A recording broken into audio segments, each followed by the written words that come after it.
Hello everybody. So today I decided I wanted to let you guys know about my a very infamous era of mine, a very notorious, a very chaotic era of my life. I would like to let you guys know about a certain part of my life that could have definitely ended everything. It could have totally went left so quickly. It could have it could have done some serious harm to me. And I'm going to let you guys know about my meth era. Yes, I've done it. I have done it consecutively. I have done it for I think the whole era in total was maybe 2 to 4 months. And at first I was eating it, and that was definitely not any good because I learned that that was really bad to do because that would have effed up my liver. And that would have really ruined my ability to hold liquor in my body. And all the other stuff that comes with not having your liver anymore. So I ended up getting it for the very first time.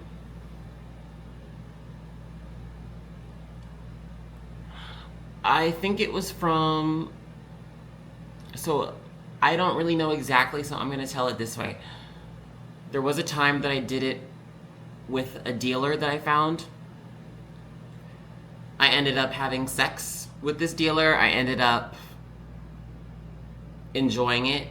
By the way, I'm not condoning this sort of thing at all. It very much could have destroyed me. It could have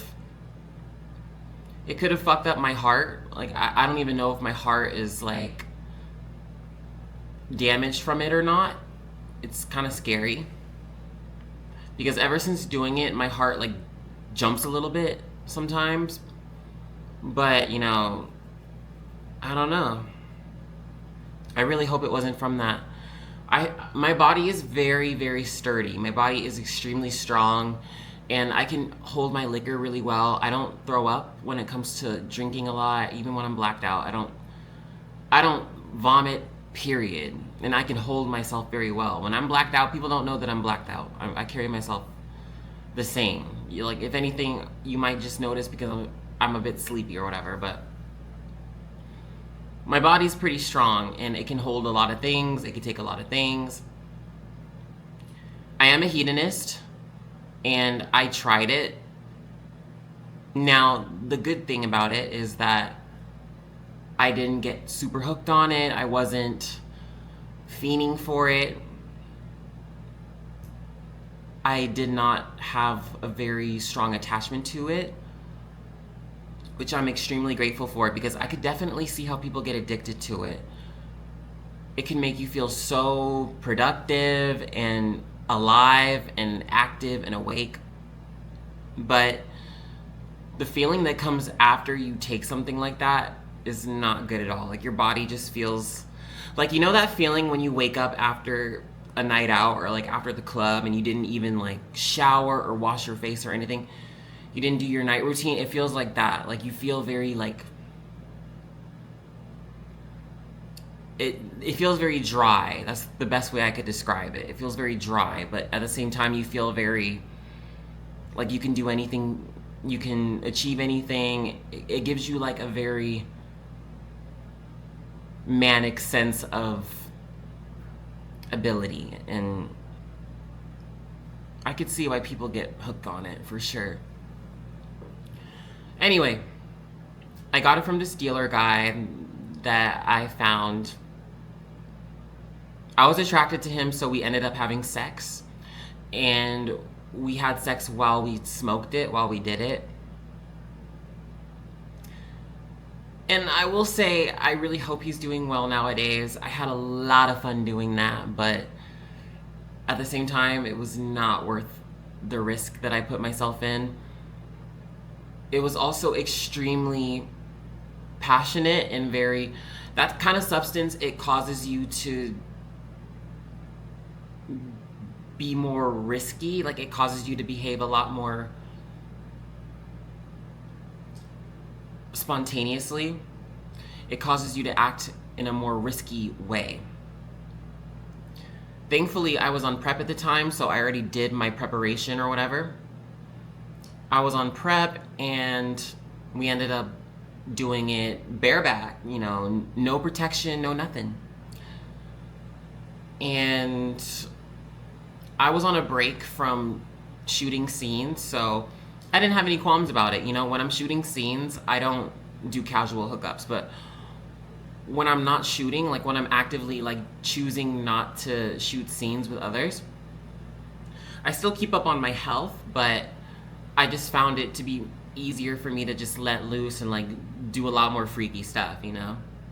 So yeah, we were banging a lot, multiple times, multiple days. I actually really liked this guy. I was scoping him out at first. He is not like the typical tweaker, you know? Like you wouldn't know just by looking at him that he partaked in this kind of thing. And that's what I liked about him, you know? It just made me less freaked out about me going down this dark path of substances, okay? He made me feel comfortable. So I really liked him, and I don't know where he is now. It seems like his number was changed, but I really hope he's okay. He was going through some shit the last time I talked to him. He was going through a lot of like family issues, like he was losing a family member, or at the risk of losing a family member. His family member was in poor health, so I'm sure he was using that specific substance to cope. And when we did do it, we would smoke a lot in between the session, and then we would go for hours and hours and hours and hours. And I would notice like some days my body would be extremely sore. It would be really scary. Even when he wasn't here, I would find other guys that had it, you know, like there was this other guy that had like a whole rig, a whole setup, like a whole custom pipe or whatever, and he had it. So I would be like, okay, he was my type too. We fucked, we had fun, and we had a great time. He was talking to me for like hours though. I swear, when you're on that, like you just lose your sense of time. It was fun. He was nice too. He wasn't unkempt or anything. Like he was very like high functioning, if that makes sense. He was cool. And then there was my former lover that also had some. Now, he didn't really do it often. He saved it for like special occasions. So whenever he would come to my place, we would do it. We would have sex for hours. And he would just come over and smoke it with me a lot, and it was great. And these were my sources of getting it. So I'm assuming I'm already a very hypersexual person, but like the fact that I kept finding guys that had it, like that in retrospect was very, not only risky, but very just, I needed to chill. Like I low-key needed to chill. I'm just really happy that I took care of my body the way that I needed to, and I took the proper precautions, but that substance could really have you losing control of your lust and just going crazy with it, you know, and that's not good sometimes. Like, there would be some guys where I would just look back after the hookup and I'll be like, damn, I didn't have to put myself through that. I didn't have to like invite him over or whatever. And I would just think like, damn, like I really did not have to put myself out here like this. You know, I still had fun, you know, I still got my nut off, but I would not do that again. And there have been times where like I have acted so recklessly. I ended up like inviting a stranger over, and then I ended up just falling asleep while he was there, which was weird because I would fall asleep on it a lot, and I would also like I would eat on it. I guess I was able to eat and sleep, which isn't really the norm for that kind of substance. Like if you're on it, like your appetite is pretty suppressed, and your sleep schedule, like you don't really sleep. So the fact that I was so accustomed to it that I wasn't even having issues sleeping or eating, and I was just wanting that wired feeling, I'm just so happy I was able to get away from it, because that could have been so bad for my health. That could have went left so quickly. Like my heart could have gave out, honestly. My heart could have gave out, and I could have been making really risky sexual decisions. And I'm definitely happy that I'm here today in one piece, unscathed. But yeah, I cannot believe I tried that, and I put myself in that sort of predicament. Like, I don't, whew, that could have been crazy. And I ended up eventually getting a pipe for myself. Like, I think I ended up, like a guy had it and he just gave it to me because I asked him for it. Because I didn't have a pipe. I would eat it. And that's called parachuting. Where you like wrap it up in some paper and then you fucking eat it. That's not good for you at all. Like, that is like a fast track way of fucking up your insides. Like your liver, like, I feel like that was definitely me being so, like, I thought I knew it all. But the guy that I told you guys about, like the second guy that I told you guys about, that like was talking to me for hours after we did it and everything, and while we were smoking, he was like, yeah, stop eating it, that's gonna fuck your liver up. And I was like, oh my god, I'm so happy like he told me about that, because I could have totally messed up my fucking liver because I was eating it. That was horrible. Oh my gosh, please don't ever touch something like that. Like, I was very strict about it not affecting my physicality. I really didn't want it to show up on my skin or my face. And I would say I'm a pretty controlled person. I'm a pretty incisive person. I make decisions confidently, and then if I need to like stop or like hold something back a little bit to protect myself, I'm able to do that. But it wasn't foolproof or anything. Like, I still could have totally, literally ended the game any moment doing that shit. Like, the smell, it smelled like a public bathroom. That's the best way for me to, like, if you think you smell it, it's like a common smell that, with all the batches that I've had, it smells like a public fucking bathroom. Like, it smells like fucking urinal. It smells like urinal. It smells like a public bathroom. Disgusting. Ugh, the fact that it was going in my mouth, it smelled like a fucking urinal. And the smoke, it's different from marijuana smoke. It's different from weed smoke. When it comes to like the smoke of meth, it's very thick and it stays in place. It's very opaque. It's very thick, and it stays in one place. It doesn't really float. It just kind of like stays. Like, it's very thick.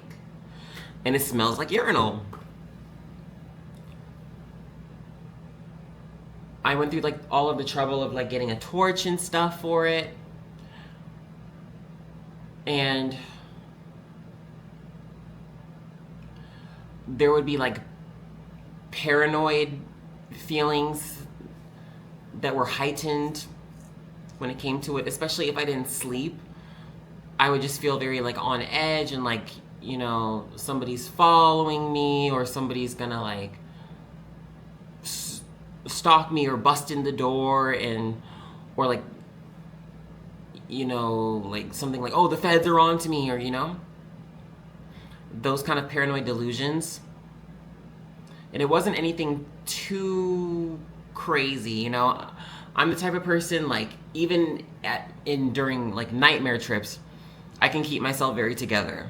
Like I can very much keep in touch with reality. I can keep myself very together. So I'm very blessed that I was able to withstand that, but it was still really scary. It was one of the scariest feelings of my life. Like I was feeling like people were conspiring against me. Like I felt like one instance I felt like,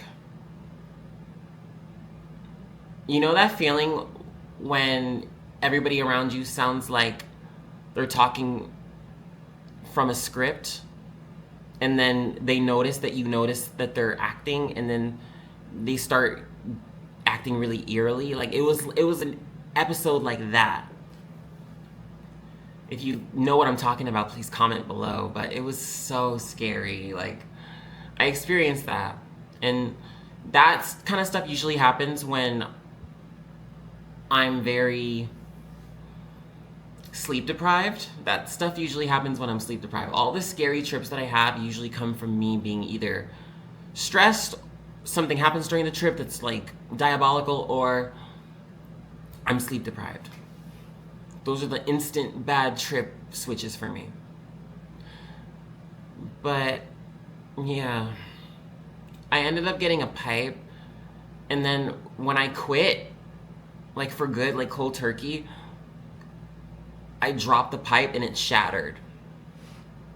And I was like, well, I'm not eating it, so I'm done. Like I pretty much finished everything that I had. There was like a tiny bit left, but I just threw it away. Because I started feeling like some weird jumpy sensations in my heart.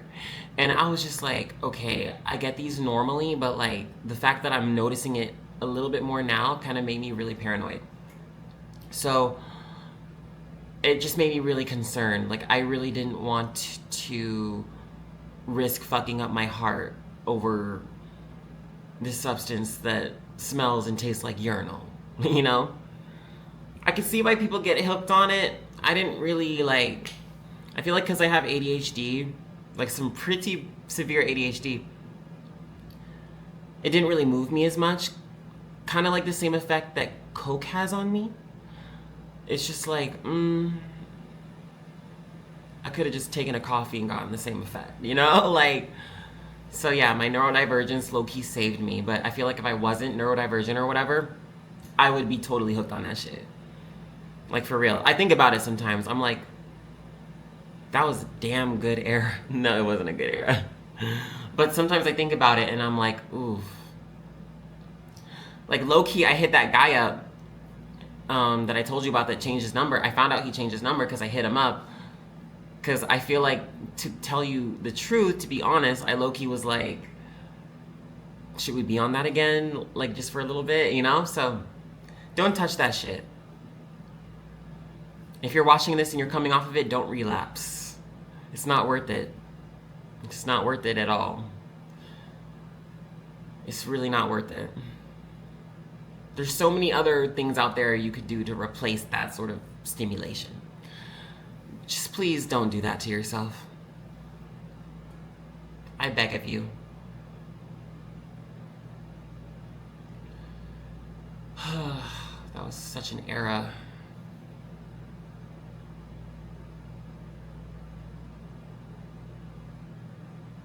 And I'm telling you, like, I would smoke it, and there was this guy that came over, just some mindless hookup, some muscled up tan guy from London or whatever, some brown guy from London. It was good, but if I wasn't on it, I wouldn't have put myself in such a compromising position, you know? But it made me so horny to the point where I was just like doing reckless shit that I should not have been doing. And I'm just so happy like I took the precautions beforehand, because I could have totally contracted something, or I could have been hurt. Like, I don't know. These people could have been psychos or whatever. And I'm normally extremely good about controlling my lust, so, and you know, I was still in control when I was on it, but at the same time, I felt like I was playing with fire, if that makes sense. Uh, but yeah, please don't ever do what I did. I'm lucky enough to be here today to talk about my experience and my story, my testimony. I am so happy, like, my heart is still going. I worked out today and I was so proud of myself. I'm gonna work out like every day and just make sure my body's feeling good, because I just reached the point in my life where I was like, I was just putting too much crazy shit in my body, like, that I don't need to be putting in my body. And it just made me think about a lot of things. It just made me think, like, was it really worth it? Like, was it really worth doing all of that? Like, and yeah, it wasn't, by the way. It definitely wasn't.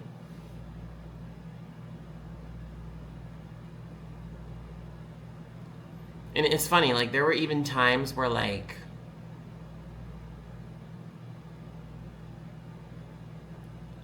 there would be like little crumbs of like the crystals or like the shards, and like they would drop sometimes, and I would find them and I would make sure I put them in so I could like smoke them. Fiend type of behavior, fiend type of shit. Ugh. It was such a grimy era of my life. I felt like fucking chain smoker cat.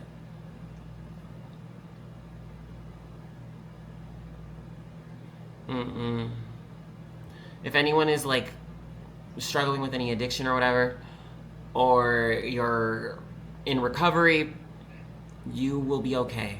I promise you. And I completely understand why you're medicating the way that you are. This world is crazy, and sometimes you just want to take the edge off, but it's really not worth your life. It's really not worth your life. What's the point of medicating if in the end, like, you're just harming yourself a lot more than you should, you know? It's really not worth it. It's really not worth it. I promise you it's not worth it. Don't feel shame though, okay? You're living a very human experience, okay?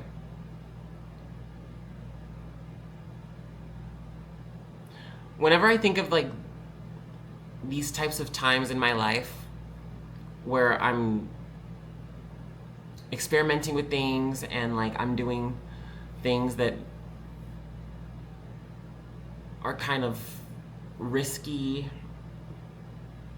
I don't shame myself for it. It's just, it's an experience, you know? Don't shame yourself. It's life. But also, don't enable yourself and don't trick yourself into thinking that this is sustainable. The average person cannot handle this kind of hedonism, like, at all. It will destroy somebody, and it will destroy people around them. And you really should not play with fire like that. I promise you it's not worth it.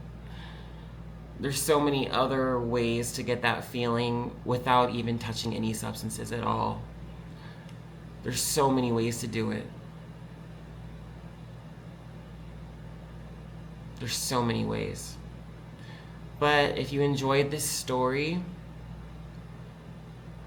please make sure to thumbs up, comment your experiences if you relate.